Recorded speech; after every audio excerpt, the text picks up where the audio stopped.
In the heart of Winter Haven, Florida, nestled among the charming streets of this small, picturesque town, Brewed Awakening stood as a beloved local café. The kind of place where the morning sun cast a warm glow through the windows, where the scent of freshly brewed coffee mixed with the soft hum of conversations, and where the regulars came in daily, ordering their usual coffee, a croissant, or perhaps a cappuccino. The cafe had been part of the town's rhythm for years, an institution that seemed to exist just like everything else, steady, predictable, and comforting. But beneath the steam rising from the espresso machines and the sounds of the milk frothing, there was an undercurrent of tension, one that was felt by only a few.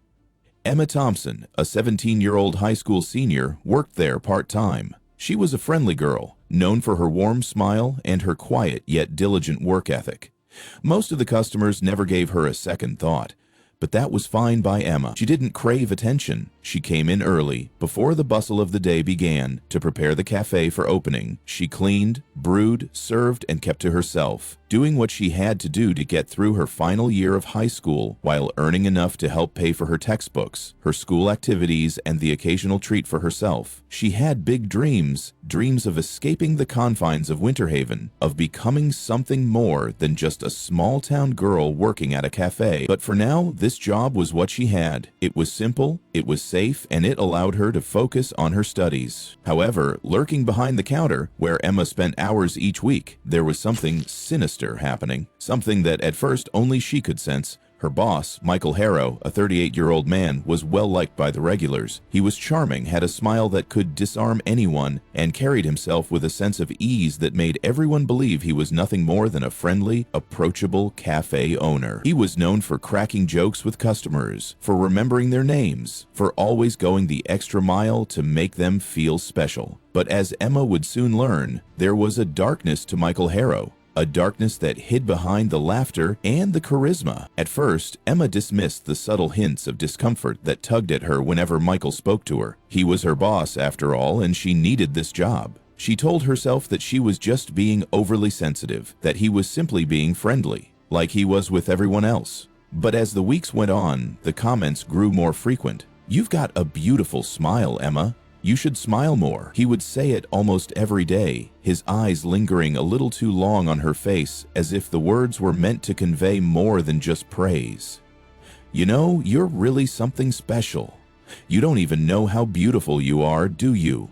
Michael's compliments weren't typical for a workplace, but Emma tried to brush them off. She told herself he was just trying to be kind, that maybe she was reading too much into it. But then the compliments began to cross a line. Michael would stand too close to her when giving orders, his hand brushing against her shoulder as he reached for the order pad. Sometimes he would linger near her, watching her clean the tables, his gaze tracing her every move. Emma began to feel a sense of unease, a tightening in her chest whenever he came too close. She couldn't understand why he was making her feel uncomfortable. After all, she had seen him interact with other employees in the same way, lighthearted, carefree, always with a joke or a smile. But it was different with her. It felt more personal, more invasive. She began to dread the late-night shifts when it was just the two of them. The cafe would be quiet, with no customers, and Michael's attention would shift solely to her. His smile would become more knowing, his tone more suggestive. She found herself making excuses to avoid being alone with him, claiming she had homework or that her mom needed her at home. Emma didn't know how to stop it.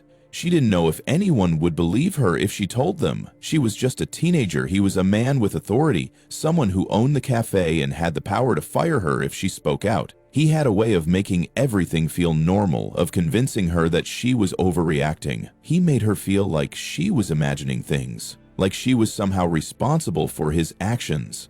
And slowly, that feeling of discomfort began to take root in her mind. She started to withdraw even further, retreating into herself, keeping her head down and doing her best to avoid any interaction with Michael beyond what was strictly necessary. But the abuse didn't stop. It escalated. Michael's behavior began to border on the physical. He would stand just a little too close behind her when they were working, his breath warm on the back of her neck.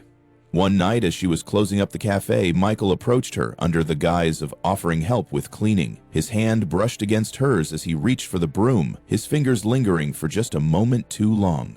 Emma froze. It was as if time stopped, and for a brief moment, the world around her ceased to exist. She felt trapped, unable to move, unable to speak. She wanted to yell, to push him away, but fear held her in place. Fear of losing her job, fear of his reaction, fear that she wouldn't be believed. That night, Emma couldn't sleep. She lay awake in her bed, staring at the ceiling, replaying the moment over and over again. She knew what was happening was wrong, but she didn't know how to make it stop. She felt powerless, small, like a pawn in a game she didn't understand. But one thing was clear in her mind. She couldn't go back to that cafe. She couldn't face another shift with Michael lurking in the shadows, playing with her mind, taking what wasn't his to take. And the next morning, Emma made a decision. She would confront Michael. She would speak up, tell him that she was done, that she couldn't work in an environment that made her feel unsafe. But before she could gather the courage to go through with it, something snapped inside her. The quiet girl, the one who had always kept her head down and played by the rules, suddenly felt a surge of anger, a rage that had been building inside her for months. Her body trembled, but this time it wasn't fear. It was power. She was no longer willing to be the victim. She had had enough. Emma took the knife from the kitchen drawer that morning before going to work. She knew she wasn't planning to just walk out.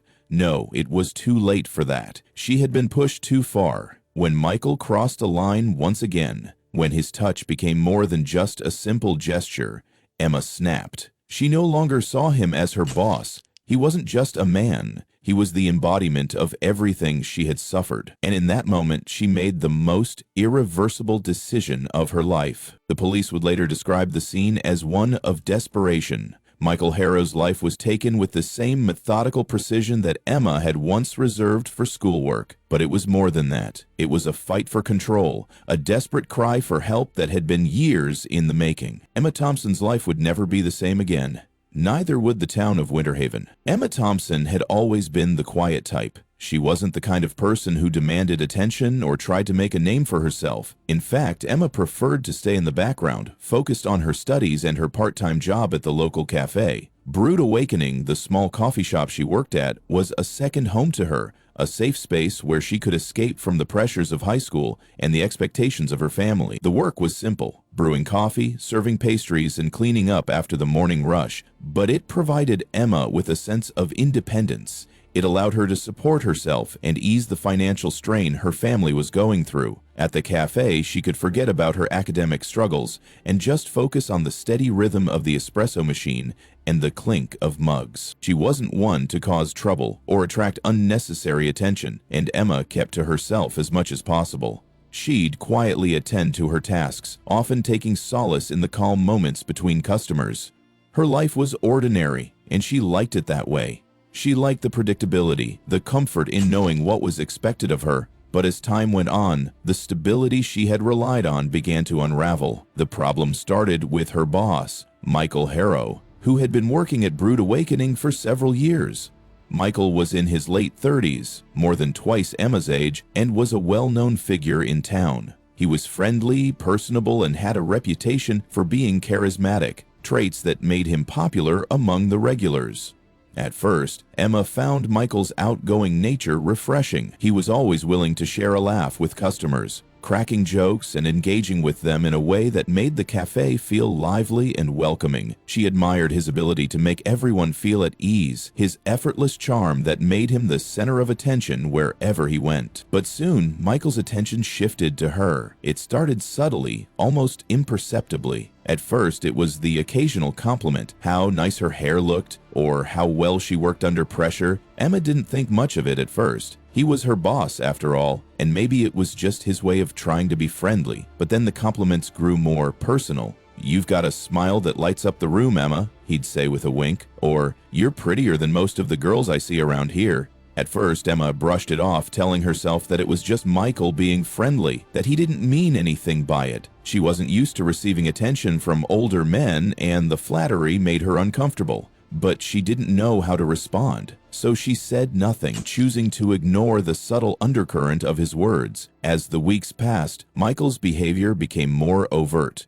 It wasn't just the compliments anymore. He began to stand too close to her when giving instructions, his presence lingering in a way that made her feel uneasy. He'd place a hand on her shoulder when he passed by, or brush his fingers against her arm when handing her something.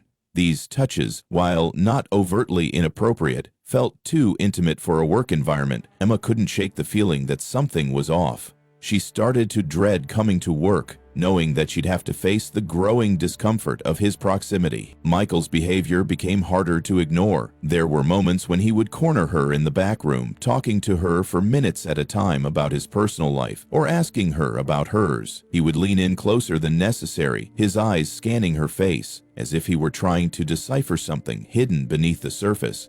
Emma would nod politely, trying to maintain a distance, but Michael would always close the gap. He'd ask about her plans for the weekend, his questions increasingly personal. "You ever think about going out sometime, Emma?" he asked once, his voice soft and almost too familiar. She smiled awkwardly, trying to deflect the question, but his gaze lingered, unsettling her more than she cared to admit. At first, Emma told herself she was overreacting, that maybe she was just reading too much into it. She tried to reassure herself that Michael was just being friendly, just an older man trying to engage with his employees. After all, he had been nice to everyone. He was just being nice to her too, right?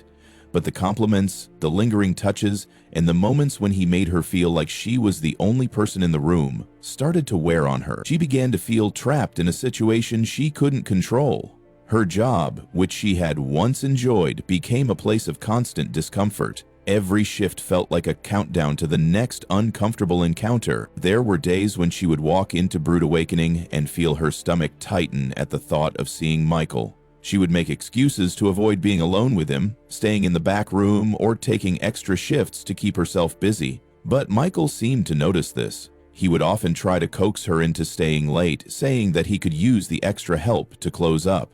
Emma didn't want to disappoint him, but every time she agreed, she felt a knot in her stomach. She began to feel like she couldn't say no to him, as if she were somehow bound to this uncomfortable dynamic. She wasn't sure what would happen if she pushed back or spoke up. Would he fire her? Would he make things difficult for her at work? The thought of losing her job, especially with her family relying on the income, was terrifying. The situation grew even more unbearable when Michael's behavior took a more aggressive turn. It was one night just after closing time, when Emma was wiping down the countertops. Michael had asked her to stay late to help with some extra cleaning.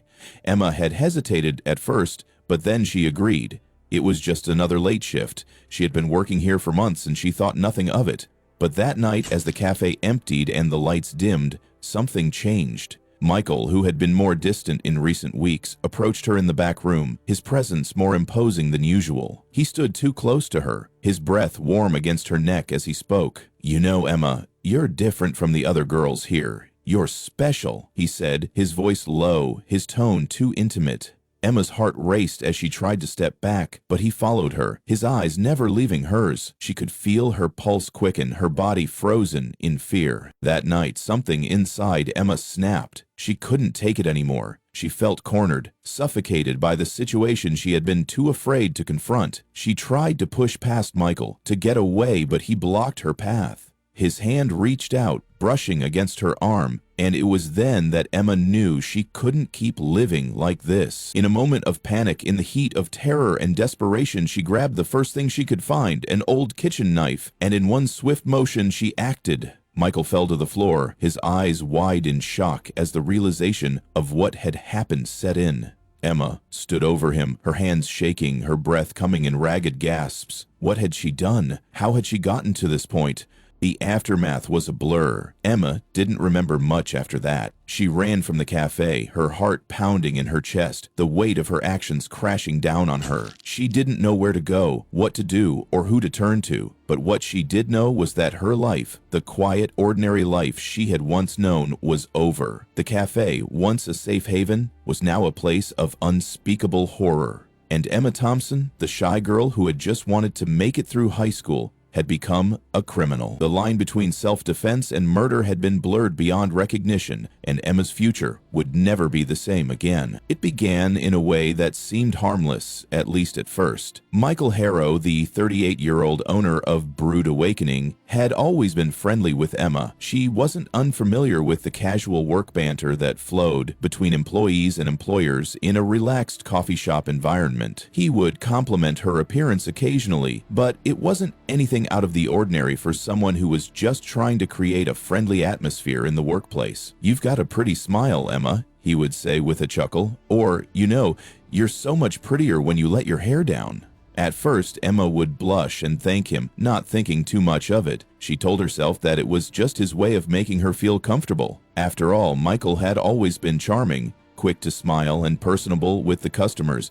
He had a reputation for being affable, easygoing, someone everyone could rely on for a laugh or a joke. His light-hearted nature was what made him such a beloved figure in the cafe, and Emma figured it was just his way of being friendly. But over time, what seemed like harmless compliments began to take on a different tone. Michael started to ask her to stay after her shift, not for anything related to work, but to help him with special tasks that had nothing to do with cleaning or organizing the cafe. These requests were made under the guise of needing extra help, but the context felt different. Emma could sense something was off. It wasn't just about work anymore. It felt personal. At first, she convinced herself it was just a coincidence, that perhaps he simply needed someone to stay late every now and then. After all, it was just a few extra hours. She wasn't going to turn down the opportunity for extra pay, but the requests continued to come more frequently. And every time Emma stayed behind, she began to notice that the work always seemed to end earlier than expected, leaving more time for Michael to chat with her privately. She started to feel increasingly uncomfortable with these late shifts. Michael would chat with her about inconsequential things, how her day had gone, what she planned to do that weekend, but his attention would always linger on her, his eyes never straying far from her face or body. She felt his gaze on her even when they were talking about something trivial, and it made her skin crawl. He would often stand too close to her, so close that she could feel the heat of his body against hers, even in the crowded, bustling cafe. His body language was always just a little too familiar, a little too intrusive. Despite her discomfort, Emma did not speak up. She couldn't. She was just a 17-year-old girl, and this was her job, the only one she had. She needed the money to help with school expenses and to ease the financial burden on her family. She couldn't afford to lose the job. So, she smiled through her discomfort and tried to push her unease to the back of her mind. But the more she tried to ignore it, the more the feeling gnawed at her insides, leaving her feeling trapped. One evening, as they closed up the cafe, Michael made another request for Emma to stay and help him with the usual extra tasks. But this time, it felt different. This time, it wasn't just about needing help with a few things. He asked her if she wanted to go out with him sometime, outside of work. It was framed as a casual invitation, but Emma couldn't shake the feeling that there was more to it. The last thing she wanted to do was go out with him, but she didn't know how to refuse. The last thing she wanted was to cause trouble, and so she hesitated, telling him that she had a lot of studying to do for school. He smiled at her, brushing off her excuse, saying it was no big deal and that he'd be happy to help her with anything she needed. The comment made her uneasy, but she didn't know how to tell him that she wasn't interested in spending time with him outside of work. It felt wrong to say no. As the days passed, Michael's behavior grew more overt. The compliments, which had initially seemed like friendly gestures, began to carry a weight that Emma couldn't ignore. He started commenting more explicitly about her appearance, how her curves were perfect, how her legs looked good in the uniform, how she should wear her hair down more often because it made her look so sexy. Each remark made Emma shrink inside, the tension in her chest tightening as the days dragged on. She began to dread seeing him, to dread even walking into the cafe, knowing that she would have to face him again. His presence loomed over her like a shadow, and every shift felt like a countdown to the next unwanted interaction. Still, Emma didn't know how to speak up. She was unsure of what would happen if she did. Would he fire her? Would he make her life miserable at work? What if people didn't believe her? The idea of losing her job over a few comments seemed like an insurmountable risk. So she kept quiet, tried to brush it all off, and went along with the increasing discomfort she felt whenever Michael was near. Michael's comments continued, becoming more invasive as time went on. He started sending her personal messages, texts that were not about work, but about how pretty she looked that day or how he missed seeing her when she wasn't around. On one occasion, he sent her a message asking if she wanted to meet after work for dinner, suggesting that they catch up.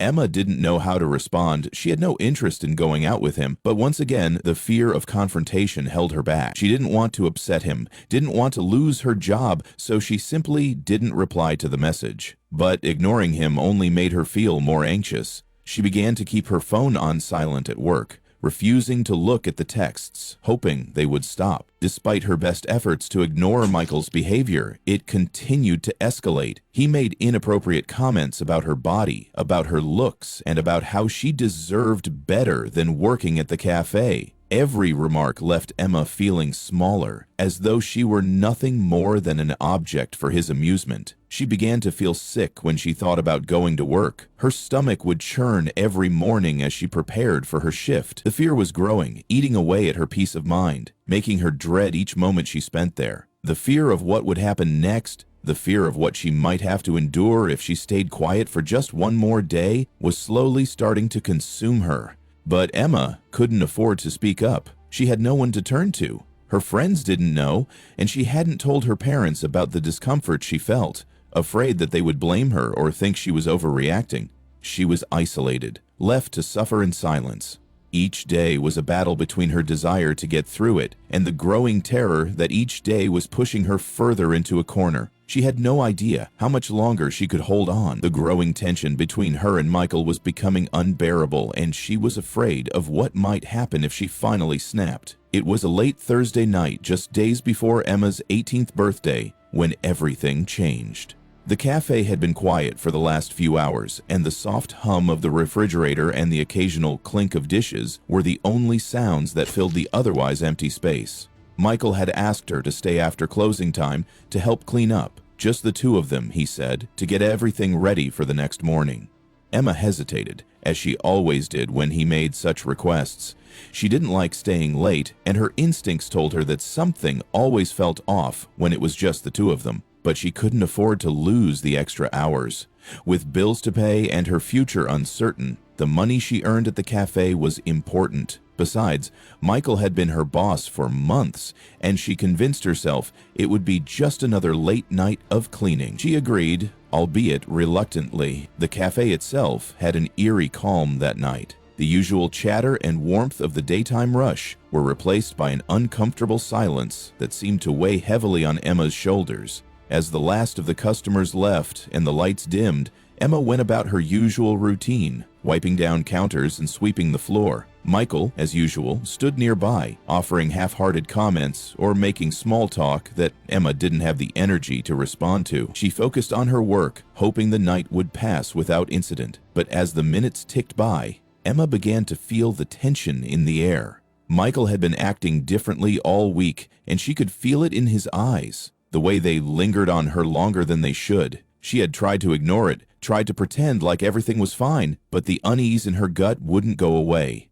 It was as if he were watching her every move, calculating his next action. She tried to shake off the feeling, telling herself it was all in her head, but her pulse quickened, and her hands trembled slightly as she folded napkins and stacked cups. It was then that Michael approached her from behind as she was finishing up in the back office. He was standing much too close, his breath on the back of her neck. Emma froze. His presence was oppressive, his body too near, and she felt a familiar rush of panic flood her chest. She could smell the faint scent of his cologne, a smell that once seemed harmless, but now filled her with dread. Before she could react, Michael stepped closer, his hand brushing against hers as he reached for the cleaning supplies. For a moment, Emma thought about pulling away, about stepping back and telling him she wasn't comfortable. But she knew the reality of that. She was just a teenager and he was her boss. She had no power in the situation, and the last thing she wanted was to upset him or make things difficult for herself at work.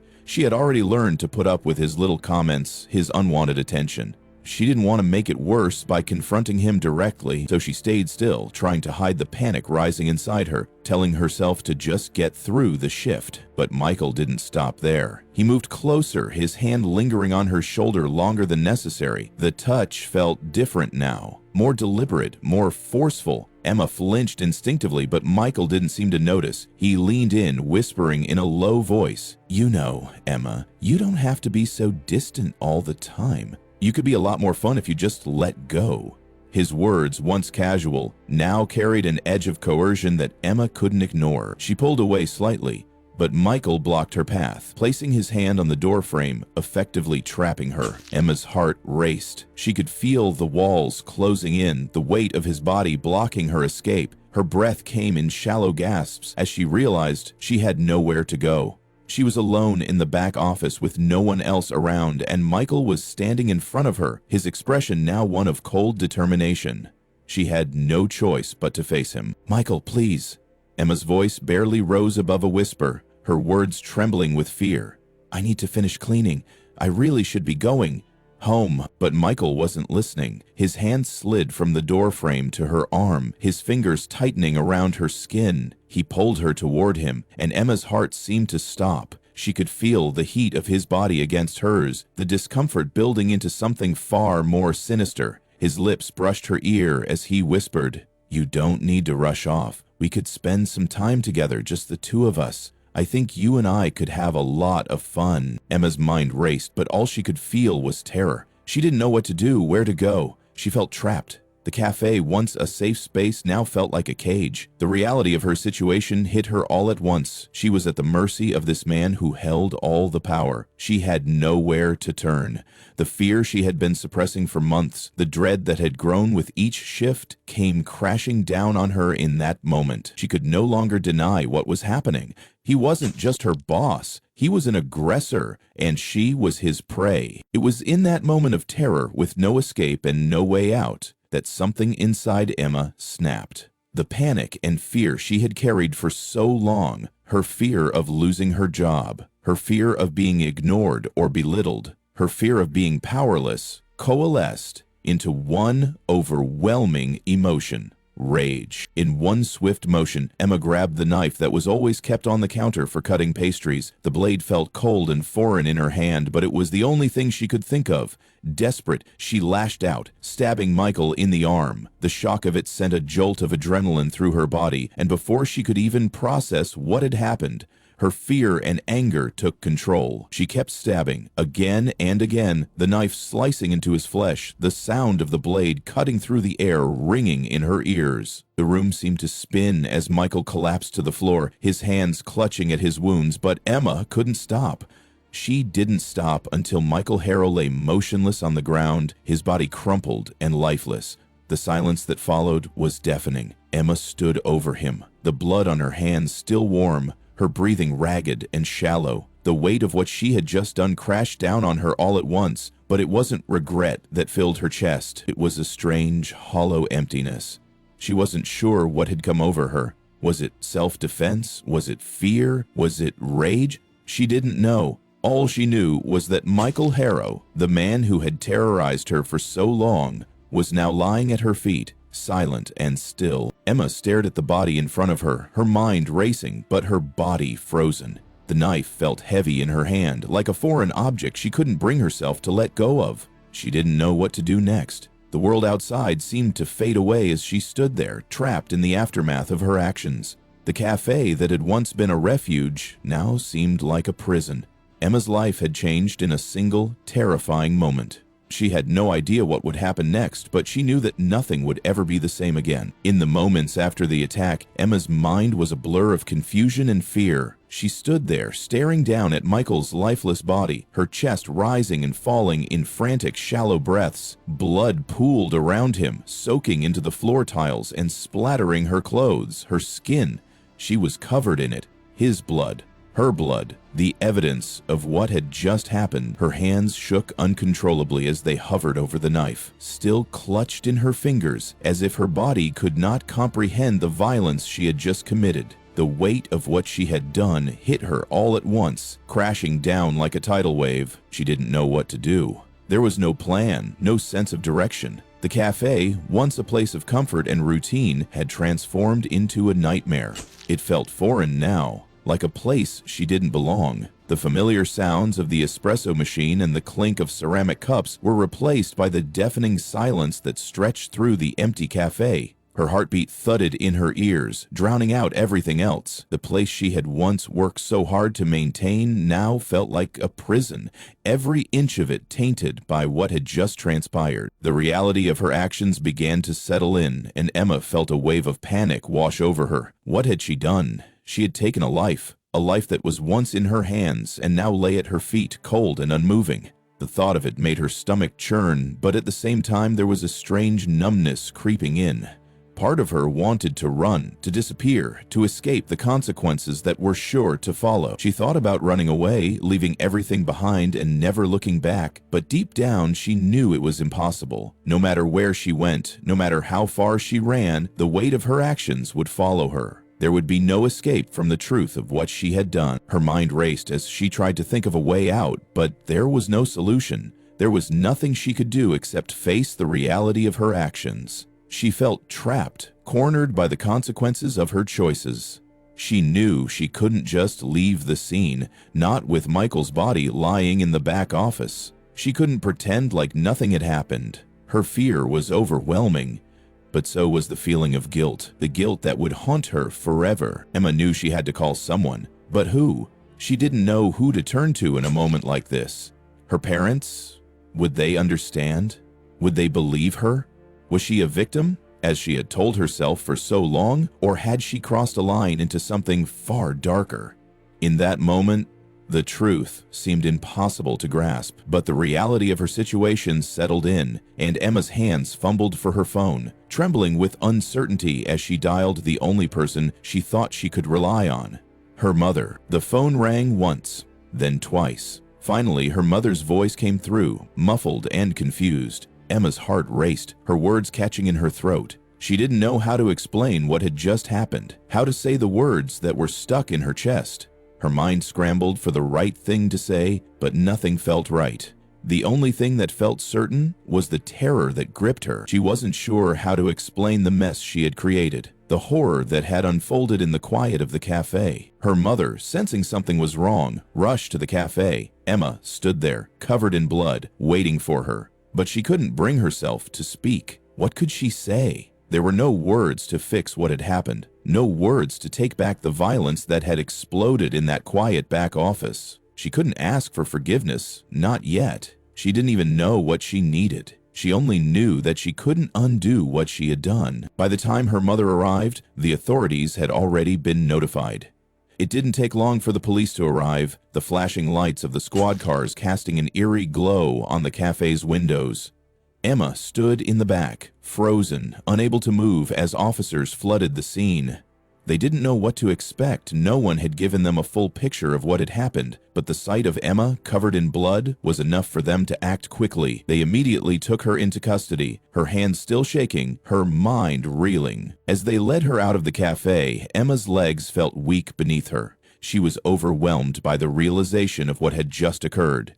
It wasn't a moment of clarity that followed, but a crushing sense of dread.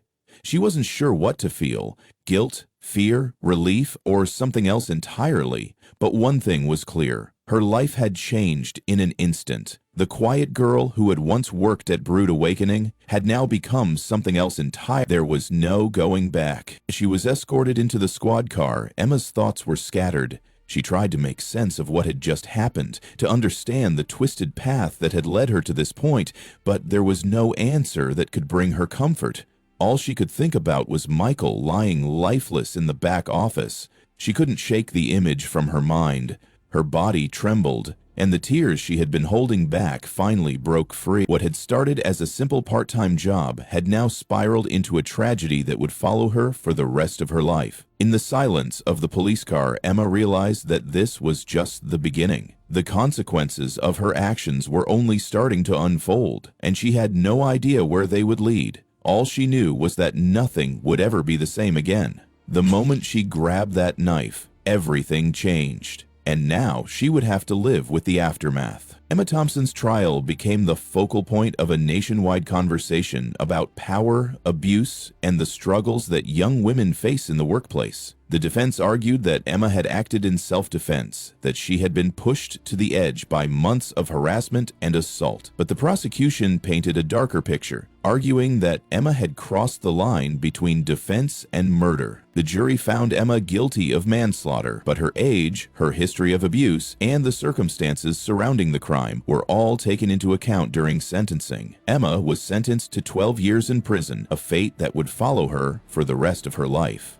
As she sat in her cell at the Florida Women's Prison, Emma thought about what she had become. The girl who had only wanted a normal life, a simple job, now had to live with the consequences of a moment's decision that had forever altered her future. The case sparked widespread debate about workplace harassment, the trauma it causes, and whether enough is being done to protect those who are vulnerable. But for Emma, the debate was too late. She had already paid the price for a crime she never intended to commit.